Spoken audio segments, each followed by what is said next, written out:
Querido amante Padre que estás en el cielo, Señor, queremos darte gracias porque en este momento podemos estar aquí en la iglesia y te queremos pedir que tu Espíritu Santo pueda estar con nosotros al abrir tu palabra. Bendícenos, Señor, con poder de lo alto lo pedimos en el nombre de Jesús. Amén. Un feliz sábado para todos. Quiero darle gracias a Dios por permitirme estar en este momento aquí delante de este púlpito.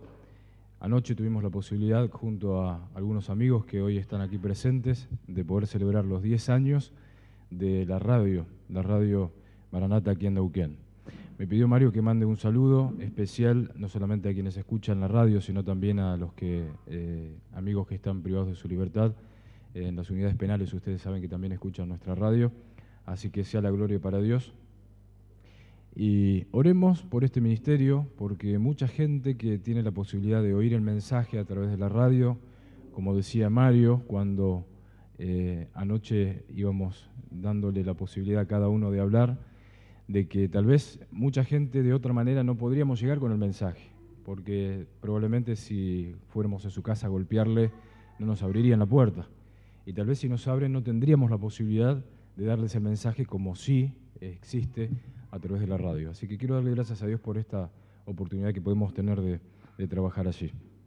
Quiero también mandarles un saludo a mi señora, me pidió que encarecidamente les mande un saludo a todos. Ella está con algunos problemitas de salud, está un poquito complicado el embarazo, así que estamos orando por ello y quiero agradecerle también a quienes lo están haciendo, porque es un momento en los cuales uno como ser humano tal vez se preocupa, pero hemos elegido confiar en Dios y Dios seguramente va a hacer todas las cosas para bien. Vamos a abrir la Biblia en el Nuevo Testamento, allí en San Marcos capítulo 2.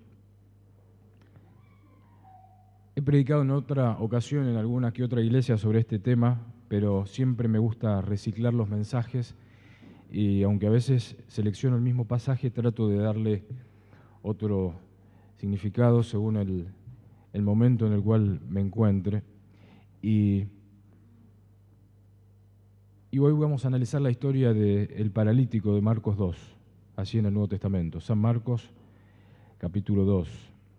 Es una historia muy conocida, una historia que seguramente hemos escuchado más de una vez, por eso lo que me interesa, más que detenernos en la historia, es poder rescatar las aplicaciones que podemos sacar de este pasaje. La historia es la historia de un hombre que creyó que era posible, un hombre que creyó que era posible y que tenía un problema, estaba paralítico, sufría parálisis en su vida, una parálisis física, pero él creyó que era posible salir de esa parálisis. Tal vez en este momento alguno de los que estamos aquí presentes o todos estemos con parálisis en algún área de nuestra vida. Puede ser parálisis en nuestra relación matrimonial, parálisis en la relación con nuestros hijos. Tal vez estemos sufriendo de parálisis en nuestra economía, en nuestro trabajo, en nuestras relaciones personales, en nuestros proyectos personales que a veces no avanzan. Tal vez como líderes de la iglesia notamos que hay parálisis en determinadas áreas y quisiéramos que las cosas sean diferentes, pero no lo son. Cualquiera sea el caso de parálisis que nosotros estemos experimentando, si tal vez no lo estamos experimentando ahora, pero nos toca hacerlo en algún momento del futuro, yo creo que tratemos de centrarnos en la historia de Marcos 2, porque la historia del paralítico de esta mañana puede ayudarnos a nosotros en nuestra vida. Y hay algunas lecciones importantes que podemos sacar de ella. Vamos a leer la historia, si les parece, en San Marcos capítulo 2. Vamos a leerla de corrido y después vamos a ver cuáles son las lecciones, al menos que podemos aprender de esta historia. Dice la Biblia en San Marcos capítulo 2, versículo 1, que entró Jesús otra vez en Capernaum después de algunos días y se oyó que estaba en casa. E inmediatamente se juntaron muchos, de manera que ya no cabían ni aún a la puerta, y les predicaba la palabra. Entonces vinieron a él unos trayendo un paralítico, que era cargado por 4, y como no podían acercarse a Jesús a causa de la multitud, descubrieron el techo de donde estaba, y haciendo una abertura, bajaron el lecho en el cual yacía este paralítico. Versículo 5. Al ver Jesús la fe de ellos, le dice el paralítico: Hijo, tus pecados te son perdonados. Estaban allí sentados algunos de los escribas, los cuales cavilaban en sus corazones: ¿por qué habla este así? Blasfemias dice. ¿Quién puede perdonar pecados sino solo Dios? Conociendo luego Jesús en su espíritu que cavilaban de esta manera dentro de sí mismos, les dijo: ¿por qué caviláis así en vuestros corazones? ¿Qué es más fácil, decirle al paralítico: tus pecados te son perdonados, o decirle: levántate, toma tu lecho y anda? Pues, para que sepáis que el Hijo del Hombre tiene potestad en la tierra para perdonar pecados, dijo al paralítico Jesús: a ti te digo, levántate, toma tu lecho y vete a tu casa. Entonces él se levantó enseguida y tomando su lecho salió delante de todos, de manera que todos se asombraron y glorificaron a Dios diciendo: nunca hemos visto tal cosa. Qué linda historia, ¿verdad? Una historia de fe, una historia rara, porque en ningún otro lugar de la Biblia se menciona una historia con las características que se mencionan aquí en San Marcos. Y creo, por lo que pude comparar con los otros pasajes, que la historia que relata San Marcos es una historia que tal vez tiene mayor grado de riqueza, de detalles. Tal vez sea porque el evangelista que escribió, que es Marcos, que era un discípulo de Pedro, y Pedro siempre estaba allí en primera plana cuando Jesús estaba haciendo sus milagros y sus actuaciones frente a la gente, sus predicaciones. Entonces Pedro relata tal vez esta historia a Marcos, y Marcos deja con mucho grado de detalle esta historia plasmada así en la Biblia para que nosotros podamos conocerla varios siglos después. Hay algunas cosas importantes que quiero que nosotros podamos sacar de esta historia. Fíjense qué interesante cuando dice que Jesús, en el versículo 1, entra en Capernaum, y cuando la gente oye que Jesús está en casa, dice que inmediatamente se juntaron. ¿Cuántos? ¿Cuántas personas se juntaron? Muchas personas, ¿verdad? Muchas personas iban a donde estaba Jesús. Jesús era una persona muy famosa, muy conocida en su época. Entonces, cuando Jesús predicaba, mucha gente quería escuchar lo que Jesús tenía para decir. Y es interesante porque el versículo dice que no cabían, de tantas personas que habían, ni aún a la puerta. Por eso que Jesús les estaba predicando. Yo me imagino un lugar chico, según el deseo de toda la gente, el lugar donde Jesús estaba predicando era la casa de Pedro. Entonces se acercan, se agolpan las personas, y era tal la cantidad de gente que había que tienen que abrir las puertas, las ventanas, y la gente escuchaba por afuera para ver qué era lo que Jesús tenía para decirles. Y allí, cuando estas personas están escuchando la predicación de Jesús, de repente empiezan a notar que empieza a caer algo del techo. Y cuando se giran sus rostros para ver allí en el techo, comienzan a ver que empieza a abrirse el techo. Imagínense ustedes la escena, como si estuviéramos nosotros acá y se empezara a abrir un hueco en el techo. Tal vez no sería tan fácil hoy, ¿no?, con los métodos de construcción que hay, pero en esa época, con las construcciones que había, techos de paja, muy sencillos, era más fácil hacerlo. Pero lo que yo quiero que nosotros tratemos de ver es el por qué el paralítico y sus amigos deciden hacer eso. ¿Cuáles son las lecciones que nosotros podemos aprender de esta historia del paralítico? En primer lugar, la podemos encontrar allí en el versículo 3. Tal vez encontremos más lecciones, pero yo solamente quiero destacar 3. La primera dice que entonces vinieron a él unos trayendo un paralítico. Decía al principio que tal vez en nuestra vida hay algún grado de parálisis. Yo quiero que pensemos si es que en nuestra vida hay algo que esté estancado, hay alguna cosa que no esté funcionando. A veces no funcionan nuestros proyectos personales porque por más que nos esforzamos, los proyectos no progresan. A veces no prosperan nuestras relaciones en nuestro matrimonio. Por más que nos esforzamos, por más que tratamos de sacar adelante la relación en nuestro matrimonio, no avanza. A veces estamos frenados con nuestros estudios, con nuestro trabajo, con nuestra vida personal. Tal vez la relación con nuestros hijos, quienes tienen hijos adolescentes, estén pasando por momentos difíciles. A veces decíamos en la misma iglesia, hay cosas que quisiéramos que estén mejor y tal vez esas cosas no están tan bien como nosotros quisiéramos que estuvieran. ¿Cómo podemos hacer, según la historia del paralítico, cómo podemos hacer para que esas cosas cambien? ¿Cuál es el consejo que Dios nos da? Y el primer consejo está allí en el versículo 3. Dice que vinieron unos, ¿a quién? A Jesús. Ese es el primer consejo que Jesús nos da en esta mañana. El primer paso, si queremos salir de la parálisis, es que necesitamos ir a Jesús. Hay un versículo muy conocido en San Mateo capítulo 11, versículo 28, que dice, ¿se acuerdan ustedes? Venid a mí. ¿Cuántos? Todos los que estáis, ¿cómo? Trabajados y cargados, y yo os haré descansar. Lo primero que nos promete Jesús cuando nosotros vamos a Él es que Él va a darnos paz interior.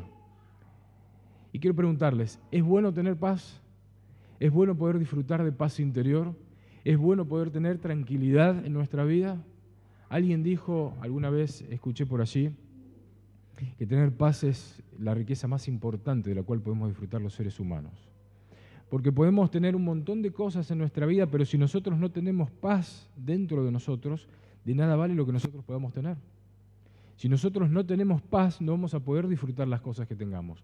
Por eso es que es importante que nosotros podamos ir a Jesús.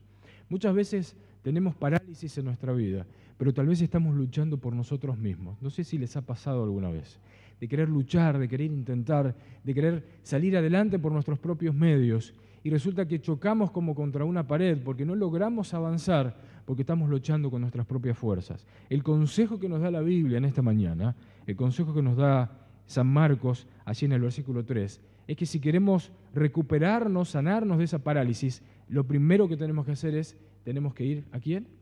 Tenemos que ir a Jesús. Ahora hay otra cosa más que Jesús nos promete allí en Mateo 11, 28, porque siempre dice, cuando se comenta, yo he escuchado que dicen, bueno, cuando vamos a Jesús, venid a mí todos y yo os haré descansar. Pero hay algo más de este versículo que casi todos tal vez conozcamos de memoria, en Mateo 11, 28, que no quiero que pierdan Marcos, pero fíjense que es interesante. Vamos a buscarlo, porque hay una segunda faceta que quiero que leamos de este pasaje, así en el versículo 29. No pierdan Marcos, por favor, pero vayamos a Mateo 11. El 28 dice, venid a mí todos los que estáis trabajados y cargados, y yo os haré descansar. Miren lo que dice el versículo 29, que muchas veces lo pasamos por alto. Llevad mi yugo sobre vosotros, ¿y qué más dice? Y aprended, ¿de quién? De mí. Llevad mi yugo sobre vosotros y aprended de mí. Muchas veces vamos a Jesús buscando paz interior, y está bien que vayamos a Jesús, porque Jesús puede darnos esa paz. Ahora, cuando vamos a Jesús, que es el primer paso que tenemos que dar si queremos salir de la parálisis, cuando vamos a Jesús, lo que Jesús nos promete también es que si nosotros vamos a Él, podemos aprender de Él. Muchas veces en nuestra vida hay parálisis. Ahora, nosotros, para sanarnos de esa parálisis, primero necesitamos tener paz, pero también necesitamos que alguien nos diga cómo hacer para salir de esa parálisis. ¿Están ustedes de acuerdo? Nosotros no podemos quedarnos de brazos cruzados. Está todo muy lindo, vamos a Dios, Dios nos da paz. Ahora nosotros necesitamos un plan de acción, necesitamos hacer algo. Porque si alguien cree que por solamente ir a Jesús y nada más ya se van a resolver los problemas, eso no es lo que nos enseña la Biblia. Si no sería algo místico, ¿vieron? Sería como esa gente que dice, una vuelta me acuerdo que estaba colportando, para quienes no saben lo que es colportar, es esa tarea que hacen los estudiantes generalmente en el verano, llevando libros, vendiendo libros, puerta por puerta en diferentes ciudades del país, para poder juntar plata para pagarse sus estudios, universitarios generalmente. Y me acuerdo que en un lugar estábamos colportando con un grupo de chicos y fuimos a una casa, y cuando le mostramos a la señora nos dijo, sí, yo tengo, hablándole acerca de la necesidad de tener una Biblia, además de otros libros que llevamos, la señora nos dijo, sí, yo tengo una Biblia, la tengo allí al lado de la cama, en la mesita de luz, y es increíble porque la Biblia me trae suerte, me dijo esa señora. Y yo me reía, ¿no? Porque mucha gente cree eso, que la Biblia es como una especie de amuleto, que si nosotros con solo tenerla al lado de nuestra cama, en nuestra mesa, o a veces algunos la tienen allí en el comedor, con solo tenerla se alcanza. Algunas personas se creen que con solo conocer a Jesús ya está todo bien, pero saben que es necesario hacer algo más. Y lo que según el versículo 29 tenemos que hacer es que tenemos que aprender de Jesús. ¿Qué significa aprender de Jesús? Yo no sé si las mujeres o los hombres, yo también lo he hecho alguna vez, han buscado alguna receta alguna vez para hacer alguna cosa que por ahí tenían alguna duda. ¿Lo han hecho alguna vez? ¿Han buscado alguna receta? ¿En algún libro, en internet, en alguna revista, en el diario que a veces tiene los suplementos? ¿Lo han hecho alguna vez? Seguramente, ¿no? ¿Y qué dice la receta? Para que nosotros podamos tener el producto final tal cual lo vemos allí. Paso 1, estos son los ingredientes que tenemos que poner en esta cantidad, ¿verdad? Muy bien, a nadie se le ocurriría poner ingredientes en otra cantidad que no sea la que dice ahí. Paso 2, hay que mezclarlos de esta manera. Inclusive hay recetas tan delicadas que tenemos que mezclarlos en el orden correcto para que la receta salga bien. Y paso 3, hay que ponerlo en el horno o en la heladera o en el freezer tanto tiempo. Cuando nosotros seguimos al pie de la letra esa receta, ¿qué pasa con nuestro producto final? ¿Cómo queda? Queda bien, ¿verdad? Queda lindo, queda agradable. Otra cosa, cuando estamos en nuestra casa y pasan esos chicos repartiéndonos esas revistas, ¿vieron que generalmente reparten los supermercados? ¿Vieron? Y me dicen, bueno, este es el producto, y este producto vale tanto, entonces, ¿qué tengo que hacer yo para tenerlo? ¿Puedo pagarlo de esta y esta otra manera y esta otra manera? ¿Está en tal lugar? ¿Hay tal cantidad? ¿Y está este y este otro color? Y vale tanto, y se puede pagar así y de esa otra forma. Todo paso por paso detallado. ¿Vieron? Los seres humanos hoy en día estamos acostumbrados al 1, tal cosa, 2, tal cosa, 3, tal otra cosa. Eso es simplificar la vida, ¿sí? Porque han descubierto los expertos que de esa manera las cosas se hacen más fácil. ¿Saben una cosa? Quiero decirles que Dios también desea darnos a nosotros esa receta para que nosotros podamos aprender a salir de nuestra parálisis. Por eso Jesús nos dice allí, llevad mi yugo sobre vosotros y haced ¿qué cosa? Aprended de mí.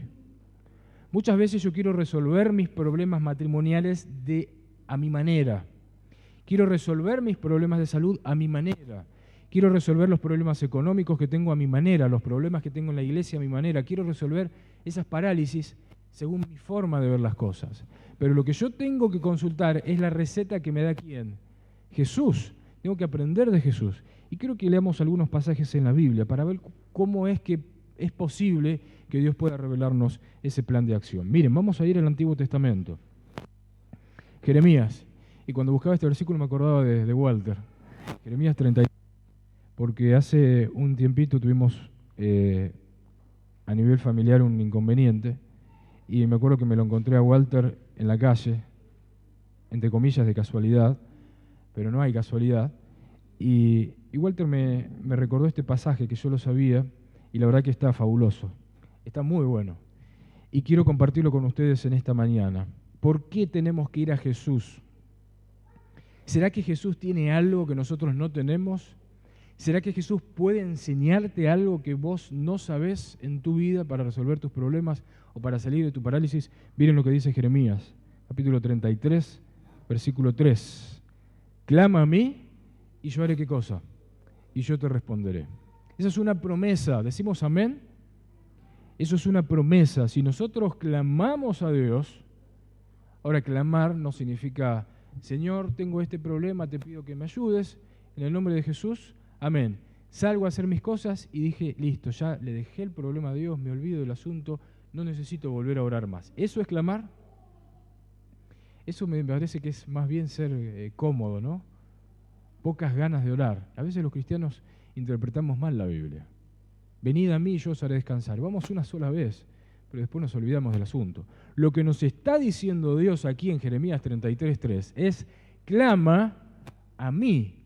Clamar significa pedirle una y otra vez, y otra vez, y otra vez, hasta que Dios nos dé una respuesta. Ahora vamos a ver después, en la tercera lección que vamos a aprender, qué tipo de respuesta. Pero lo que Dios nos está pidiendo es, clama ¿a quién?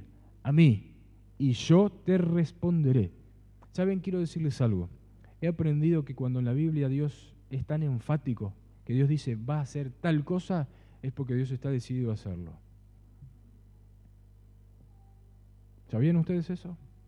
Cuando Dios nos promete algo en la Biblia es porque Dios está decidido a hacerlo. Si no, Dios no empeñaría su palabra.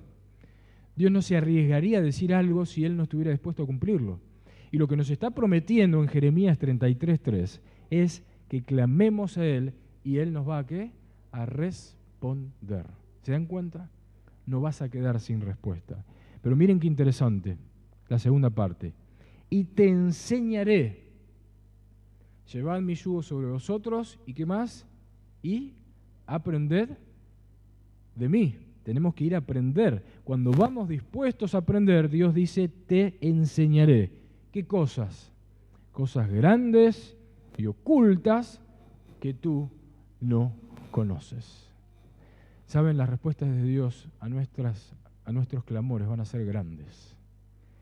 Las respuestas que Dios nos va a dar van a ser maravillosas, porque son respuestas que nos da Dios. Porque para darnos una respuesta chiquita, una solución fácil, para eso estamos nosotros. Ahora, cuando el problema es grande, cuando la parálisis es grande, cuando necesitamos de 4 amigos que nos lleven, porque por nosotros mismos ya no podemos hacer nada más, porque ya estamos liquidados, estamos acabados, estamos terminados, allí es cuando entra la promesa de Dios. Clama a mí y yo te responderé. Y te enseñaré cosas grandes y ¿qué más dice? Cosas ocultas. ¿Quién puede enseñarnos lo oculto? Dios. Lamentablemente hay gente en este mundo que busca las cosas ocultas por otros caminos, ¿sí? Ustedes ya saben cuáles son esos otros caminos. Intentan conocer el futuro, intentan conocer qué es lo que tienen que hacer por otros medios, que no son los correctos. Pero lo que Dios nos está diciendo, estimados hermanos y amigos, es que si nosotros clamamos a Él, Él puede enseñarnos y mostrarnos soluciones que a nosotros jamás se nos podrían ocurrir en nuestra mente. Puedo darle fe de que a veces he estado en situaciones difíciles, en las cuales he tenido que resolver una situación y por más que uno piensa y se exprime el cerebro, no hay solución válida. Y cuando hemos clamado a Dios y cuando he decidido clamar a Dios, así parece la respuesta, tan fácil, tan evidente, pero que para mí estaba oculta a mi conocimiento. Porque el único que nos puede dar esa respuesta, ¿quién es? Es Dios. Vamos a ir a Isaías capítulo 30. Isaías capítulo 30, versículo 21. ¿Cuál es otro de los beneficios de buscar a Dios en vez de buscarnos a nosotros mismos? ¿Qué otra bendición podemos recibir? Isaías 30, 21. ¿Por qué tenemos que recurrir a Dios? Miren lo que dice Isaías capítulo 30, versículo 21. Para aquellas personas que están con parálisis en sus vidas, que no saben qué hacer, en ese área que está paralizada tal vez en tu vida en este momento. Isaías 30, 21 te dice, entonces tus oídos oirán a tus espaldas, palabra que diga, este es el camino, andad por él. Qué lindo es saber que Dios puede revelarme el camino.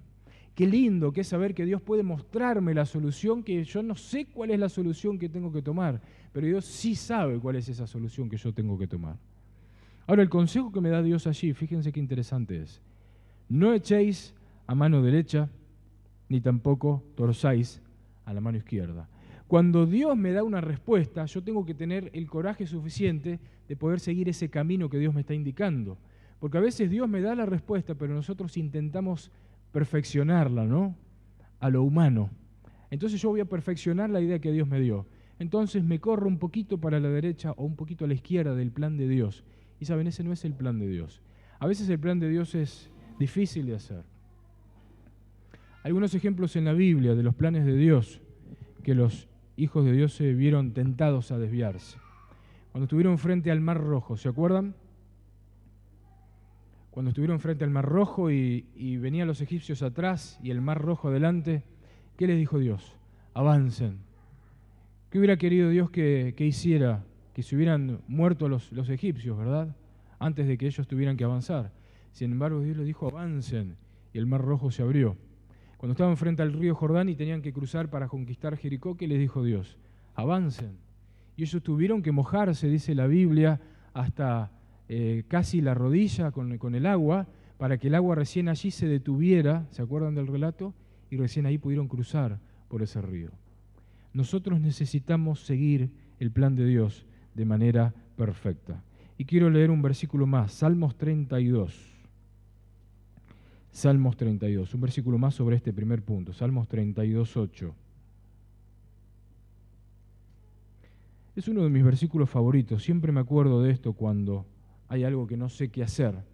y voy a Dios y le pido, y me acuerdo siempre de este pasaje. Salmos 32:8 nos dice, te haré entender, ¿y qué más dice? Y te enseñaré el camino en que debes andar. ¿Se dan cuenta? Dios está dispuesto a enseñarte cómo debes salir de esa parálisis. Dios está dispuesto a enseñarte cómo salir de tu problema, cómo salir de tu dificultad, cómo hacer para que ese proyecto que estás queriendo lograr en tu vida pueda ver la luz. Dios está dispuesto a enseñarte eso, pero lo que tenemos que hacer es estar dispuestos a ser enseñados por Jesús. Hay una cita interesante que después más adelante voy a compartir con ustedes, que tiene que ver con cómo debemos nosotros reaccionar frente a los planes de Dios. Vamos a la segunda lección, volvamos a Marcos. El primer punto, ir a Jesús. Jesús está capacitado totalmente para enseñarnos cómo hacer para salir de nuestra parálisis. El segundo punto lo encontramos así en San Marcos capítulo 2, versículo 4. San Marcos 2, 4. La Biblia dice, como no pudieron acercarse a Jesús a causa de la multitud, descubrieron el techo de donde Jesús estaba, hicieron una abertura en el techo y bajaron el lecho en el cual yacía el paralítico. Imagínense ustedes la situación, llegan los amigos con el paralítico, se enfrentan frente a esa multitud tremenda que rodeaba a Jesús. ¿Qué podría haber hecho cualquier persona frente a una situación así? ¿O qué habríamos tal vez hecho nosotros? ¿O qué hacemos muchas veces nosotros frente a las dificultades? ¿Qué hacemos? Nos damos por vencidos, ¿sí? Nos desanimamos, empezamos a quejarnos contra Dios. ¿Por qué me tiene que pasar esto si yo vengo a la iglesia, yo estudio la Biblia, yo soy líder de la iglesia? ¿No les ha pasado alguna vez? A mí me ha pasado alguna vez en la vida de ponerme a pensar por qué me pasan las cosas que me pasan. Pero uno no tiene que caer en esa conmiseración, en esa lástima, en pensar de esa manera. Lo que nosotros deberíamos hacer, y es el segundo consejo que podemos aprender aquí en San Marcos, es lo que hicieron los amigos y lo que hizo el paralítico. Como no podían acercarse a Jesús, una vez que fueron a Jesús, no podían acercarse a Jesús, ¿qué hicieron? Buscaron un lugar por donde subir al techo, abrieron un agujero en el techo y finalmente terminaron depositando el lecho con el paralítico delante de Jesús. Estuvieron dispuestos al esfuerzo, a hacer el ridículo, no importaba el precio que ellos tenían que pagar, pero ellos estuvieron dispuestos a pagarlo. Hay un versículo muy conocido en Josué capítulo 1, versículo 9. Ustedes se acuerdan, ¿verdad? Cuando Josué tiene que suceder a Moisés en el liderazgo del pueblo de Israel y se enfrenta ante la conquista potencial de la tierra nueva, ¿qué le dice Dios a Josué? Sabiendo lo que Josué pensaba, Josué era bastante más joven que Moisés, no tenía experiencia en liderar un pueblo porque el líder hasta ese momento había sido Moisés, que había muerto. ¿Qué le dice Dios a Josué? Mira que te mando que te esfuerces y seas ¿qué? Seas valiente. Ese es el segundo consejo que nos da Dios en esta mañana. No basta con ir a Jesús y pedirle que Él nos muestre los planes que nosotros tenemos que seguir. Una vez que Dios nos ha dado, disculpen, en casa estamos todos iguales.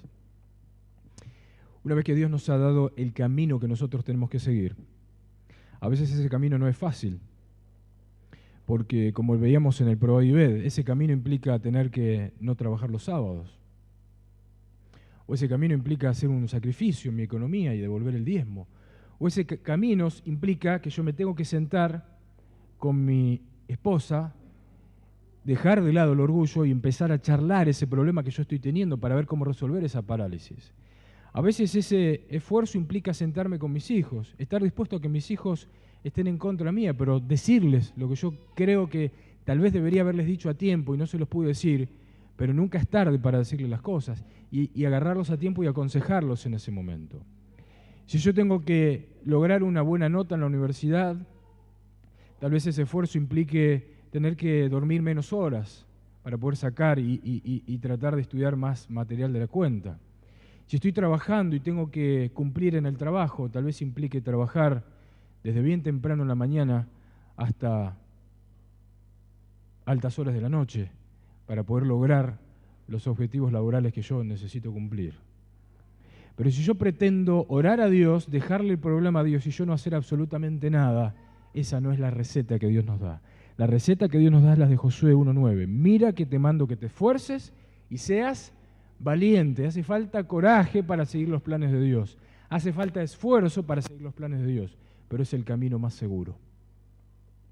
Hay una cita que dice, en la carrera celestial, todos podemos correr y recibir el premio.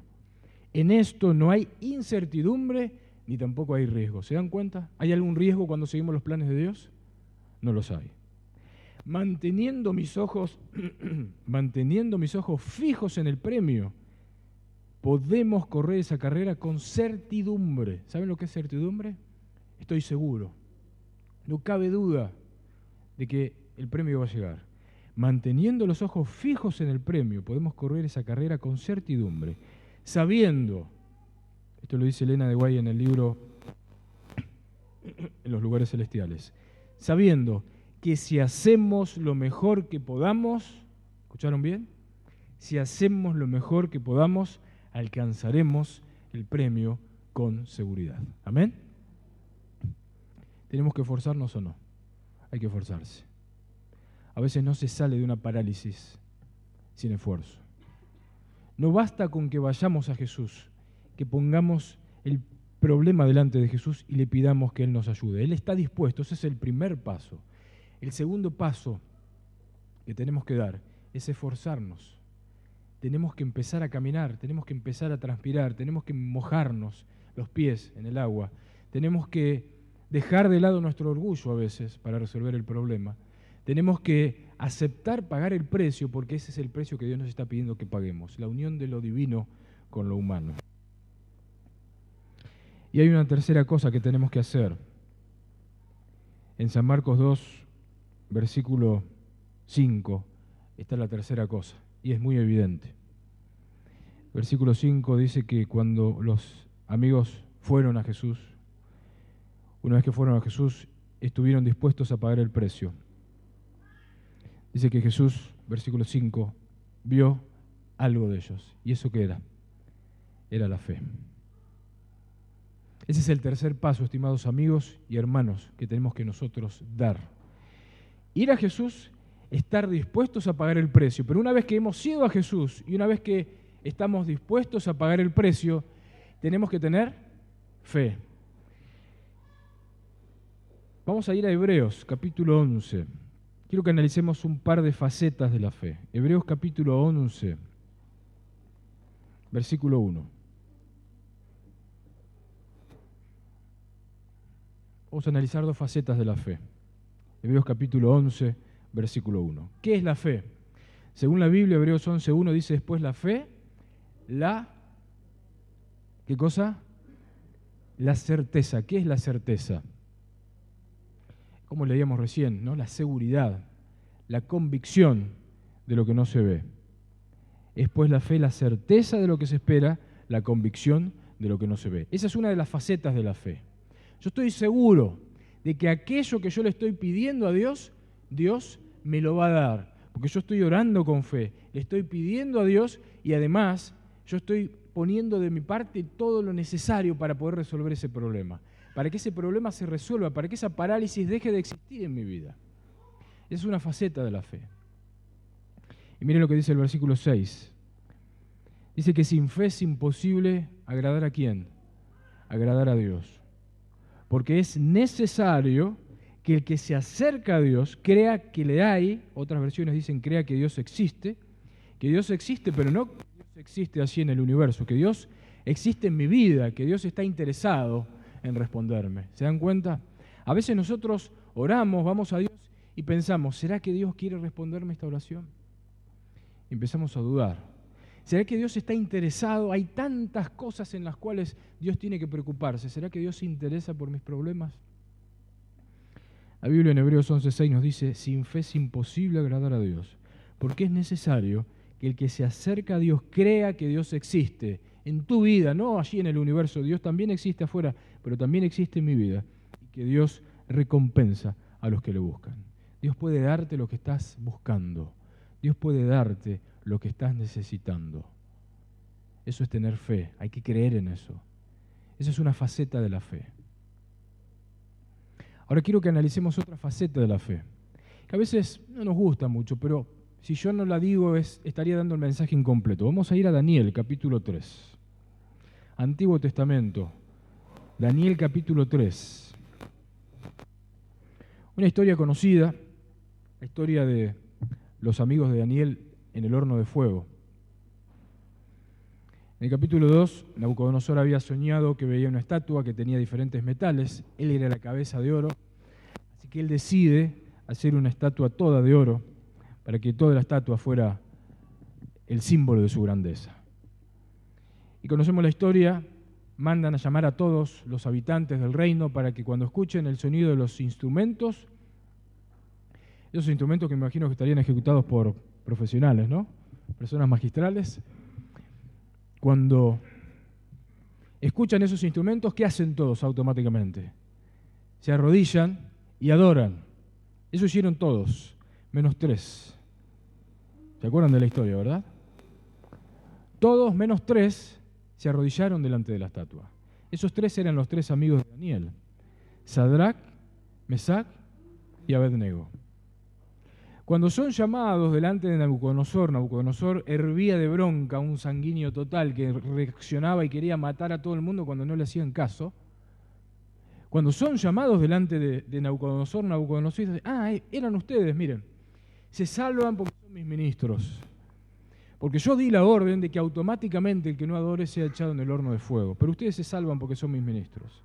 Yo les voy a dar, no se preocupen, yo me asusté, está todo bien, les voy a dar una segunda oportunidad.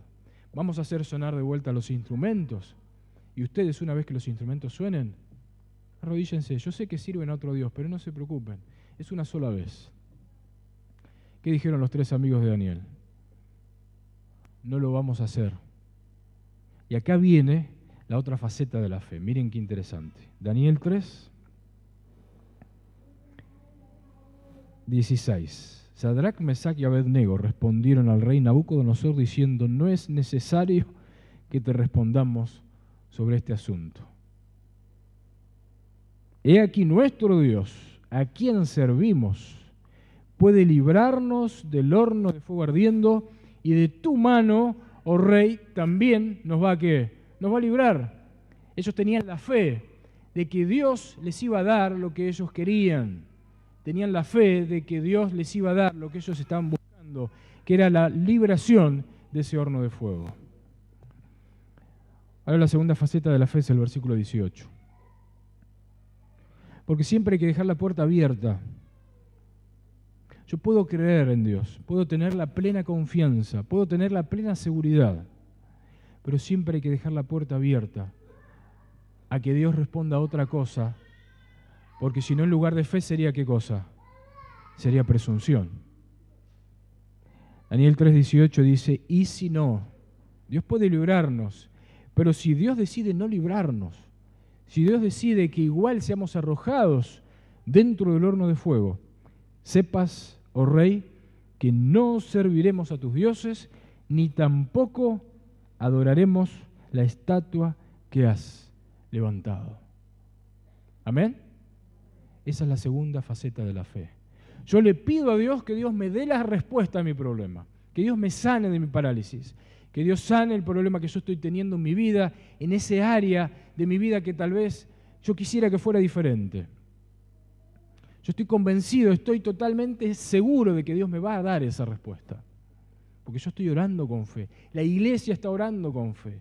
Estamos haciendo cadena de oración con fe. Dios me va a dar la respuesta. Yo tengo que tener y tengo el deber, porque sin fe es imposible agradar a ¿quién? Agradar a Dios. No puedo dudar de que Dios me va a dar la respuesta que yo estoy buscando. Pero, si Dios decide no darme esa respuesta que yo le estoy pidiendo, ¿qué dijeron los amigos de Daniel? Tampoco adoraremos tu estatua. Lo que estaban diciendo los amigos de Daniel, estimados amigos y hermanos, es que aunque Dios no nos dé lo que nosotros estamos buscando, aún así vamos a seguir confiando en el cuidado y la protección de Dios. ¿Amén?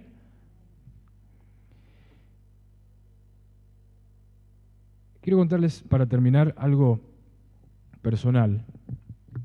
Hace algunos días a mi señora le dieron un diagnóstico no muy bueno sobre el embarazo que está teniendo ya 7 meses y algunos días. La verdad que cuando el profesional que le dio los resultados y después la doctora que la atiende volvió a interpretar, los dos coincidieron en lo mismo, dijeron que cuando escanean el cerebro hay algo que no está tal vez tan, no mal, pero tal vez no tan bien como debería estar. Dijeron que hay una parte del cerebro que tiene líquido y que ese líquido está al límite. Y que si eso llegara a crecer un poquito más, el bebé va a nacer con hidrocefalia. Imagínense ustedes, yo como papá, mi señora, estamos pasando por ese momento de dificultad. Mi familia también, mis padres, seguramente la familia de mi señora también. Pero estamos orando. Yo sé que muchos de ustedes, de mis hermanos y amigos, están haciéndolo también. Y estamos pidiéndole a Dios el milagro, que el bebé nazca bien, que no nazca con un problema, porque nadie quiere tener un hijo enfermo. Pero es nuestro hijo y es nuestro Dios. Y nosotros con nuestras oraciones, lamentablemente, no podemos pretender manipular la voluntad de Dios. Entonces hemos tomado la decisión de hacer lo que dice Daniel 3. Si Dios no nos responde, tampoco vamos a adorar la estatua, tampoco vamos a sentirnos mal con Dios o a dejar de tener fe en Dios. Porque sería muy lindo si nosotros orásemos y Dios siempre nos diera lo que nosotros le pedimos. Así cualquiera tendría fe. Pero hemos decidido, y ojalá quiero transmitirles desde mi humilde lugar con esta cosa que les estoy diciendo, tratar de transmitirles que a veces las cosas no son como uno quiere, pero aún así no debemos dejar de confiar en Dios. Quiero leer una cita para terminar y que ojalá que pueda ayudarnos a nosotros si estamos atravesando un problema o una dificultad. No creas que estás solo. No creas que tenés que luchar solo. Dios puede ayudarte. Hay amigos que también pueden ayudarte. Yo le agradezco a Dios de formar parte de esta iglesia. Y le agradezco a Dios de que tengamos esta herramienta tan útil que es la oración. Porque sin oración nosotros no sé qué sería de nosotros como cristianos en este mundo. Dice esta cita y termino con esto: nunca tendrás éxito en elevarte a ti mismo, a menos que tu voluntad esté del lado de Jesús, colaborando con el Espíritu Santo. No pienses que no puedes. La posibilidad está, a veces los problemas están allí golpeando a nuestra puerta, pero no pienses que no puedes. Sino di, yo puedo y lo haré. Porque Dios ha prometido su Espíritu para ayudarte en todo esfuerzo decidido. Amén.